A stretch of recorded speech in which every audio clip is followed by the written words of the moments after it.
पुराणों के अनुसार भगवान शिव शिवलिंग पर बेल पत्र अर्पित करने वाले की हर मनोकामना पूरी करते हैं। बेल पत्र के पत्ते शिव जी की ऊर्जा को अवशोषित करते हैं और जब इसे भगवान को चढ़ाया जाता है तो इसमें कुछ ऊर्जा समा जाती है। कहा जाता है कि महाशिवरात्रि भगवान शिव और माता पार्वती के विवाह के उपलक्ष्य में मनाया जाता है, लेकिन कुछ विद्वानों का मानना है कि शिवरात्रि के दिन ही भगवान शिव ने कालघूट नाम का विष पिया था। दोस्तों, आज की इस वीडियो में महाशिवरात्रि की एक कहानी बताएंगे जो कि शिव पुराण में वर्णित है।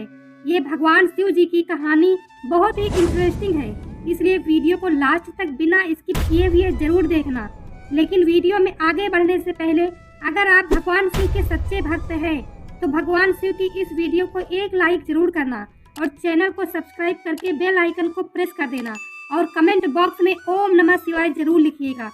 तो चलिए बिना समय गवाए वीडियो को स्टार्ट करते हैं। दोस्तों, शिव पुराण की कोटि रुद्र संहिता में वर्णित कहानी के अनुसार पौराणिक काल में एक बहुत ही खतरनाक, भयानक और निर्दयी शिकारी था। उस शिकारी का नाम चित्रभानु था। वह बलवान और क्रूर स्वभाव होने के साथ ही क्रूरतापूर्ण काम भी किया करता था और नाना प्रकार की चोरियां करता था। वह पशुओं को मारकर अपने परिवार का पेट भरता था। शिकारी ने एक बार एक साहूकार से कर्ज लिया, लेकिन वह समय पर कर्ज नहीं चुका पाया, जिसके चलते साहूकार ने क्रोध में आकर शिकारी को शिव मठ में बंदी बना लिया। संयोग से उस दिन शिवरात्रि थी। शिकारी ने ध्यान मग्न होकर शिव जी की कथा सुनी। शाम होते ही साहूकार ने शिकारी को अपने पास बुलाया और कर्ज चुकाने के बारे में बात की, जिसके बाद शिकारी ने अगले दिन सारा कर्ज चुकाने का वादा किया और बंधन से छूटकर अपने काम पर चला गया। रोज की ही तरह वह जंगल में शिकार करने के लिए गया, लेकिन पूरे दिन बंदी गृह में रहने के कारण भूख प्यास से व्याकुल था।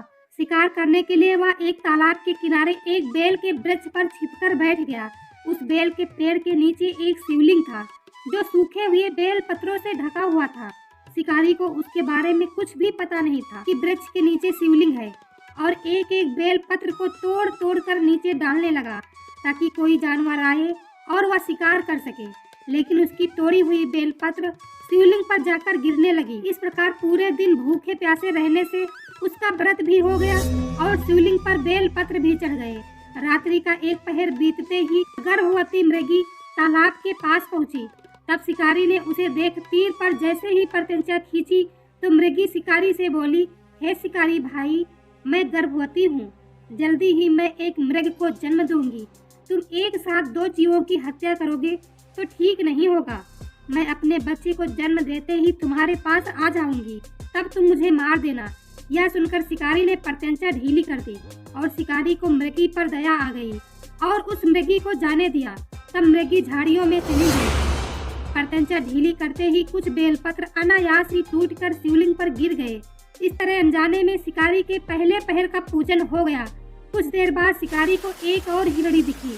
शिकारी को देखकर हिरणी ने विनम्र होकर कहा, हे शिकारी भाई, मैं अपने खोए हुए पति को ढूंढ रही हूँ। मैं अपने पति से मिलकर शीघ्र ही तुम्हारे पास आ जाऊंगी। तुम मेरी इस बात को मिथ्या ना समझो, हम पर विश्वास करो। मैं फिर तुम्हारे पास जरूर लौट आऊंगी। जो इतना क्रूर था, निर्दयी था, आज उसको पता नहीं ऐसा क्या हो गया कि उस शिकारी को फिर से दया आ गई। शिकारी ने उसे भी जाने दिया। रात्रि का आखिरी पहर बीत रहा था। इस बार भी धनुष से लगकर कुछ बेलपत्र शिवलिंग पर जा गिरे तथा दूसरे पहर का पूजन भी संपन्न हो गया।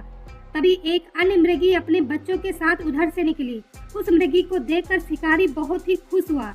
उसने सोचा, इस बार मैं अपने शिकार को नहीं जाने दूंगा। शिकारी के लिए यह स्वर्णिम अवसर था।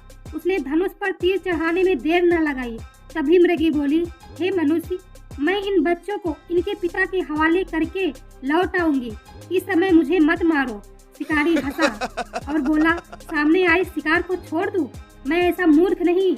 इससे पहले मैं 2 बार अपना शिकार खो चुका हूँ। मेरे बच्चे भूख प्यास से तड़प रहे होंगे। तब मृगी ने फिर कहा, जैसे तुम्हें अपने बच्चों की ममता सता रही है, ठीक वैसे ही मुझे भी अपने बच्चे प्रिय हैं।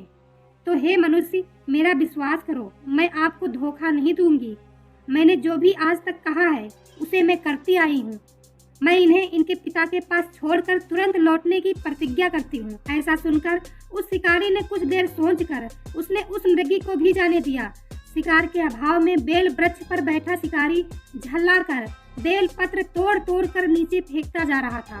शिकारी ने सोच लिया कि इस बार चाहे जो भी आए मैं उसका शिकार अवश्य करूंगा। तभी शिकारी के सामने एक हष्ट पुष्ट मृग आया और शिकारी की तनी प्रत्यंचा देखकर मृग दयालु स्वर में बोला, हे शिकारी भाई, यदि तुमने मुझसे पूर्व आने वाली 3 मृगियों तथा छोटे छोटे बच्चों को अगर मार डाला है तो मुझे भी मारने में देरी ना करो, ताकि उनके वियोग में मुझे दुख न सहना पड़े। मैं उन मृगियों का पति हूँ। यदि तुमने उन्हें जीवन दान दिया है तो मुझे भी कुछ क्षण जीवन दान देने की कृपा करो। मैं उनसे मिलकर तुम्हारे सामने उपस्थित हो जाऊंगा। मृग की बात सुनते ही शिकारी के सामने पूरी रात का घटना चक्र घूम गया। उसने सारी कथा मृग को सुना दी। तब मृग ने कहा, मेरी तीनों पत्नियां जिस प्रकार प्रतिज्ञाबद्ध होकर गई हैं, मेरी मृत्यु से अपने धर्म का पालन नहीं कर पाएंगी।